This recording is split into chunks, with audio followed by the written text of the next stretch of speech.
inahin na yan kasi inaagaw yung ating tandang. At isasoli natin sa may-ari. At nag-provide na ako ng ating trap. Ayan.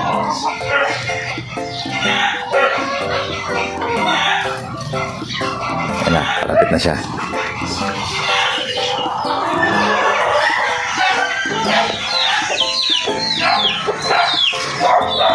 Ayan, palapit na siya. Uy, nahihiya pa.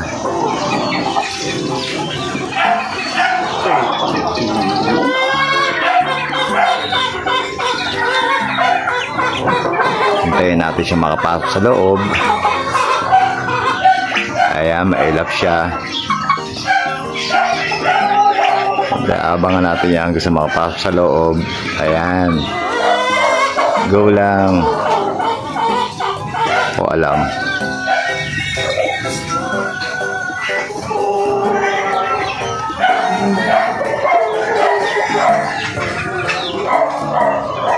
Yan natin siya makapasok sa loob. Saka natin hilahin.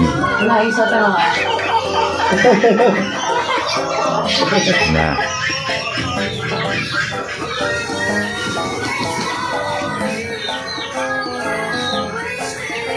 Tuka-tuka lang. Dito na. Wala pa sa loob.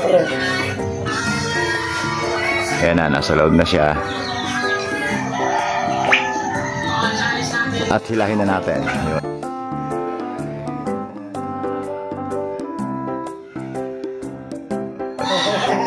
Uli na, Pantinola Lady. Yan mga old school. At ibabalik po natin sa may-ari.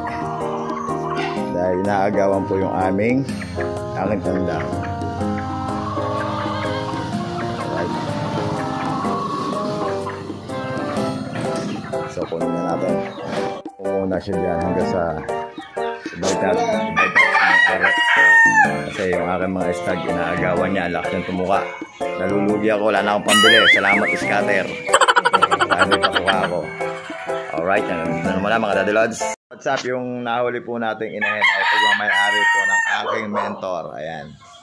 Pwede, flex mo ang iyong manok. Anong bloodline yan? White Hats. Ayan. Kanya po yung inahin na nahuli natin at ibabalik po natin sa may-ari. Okay?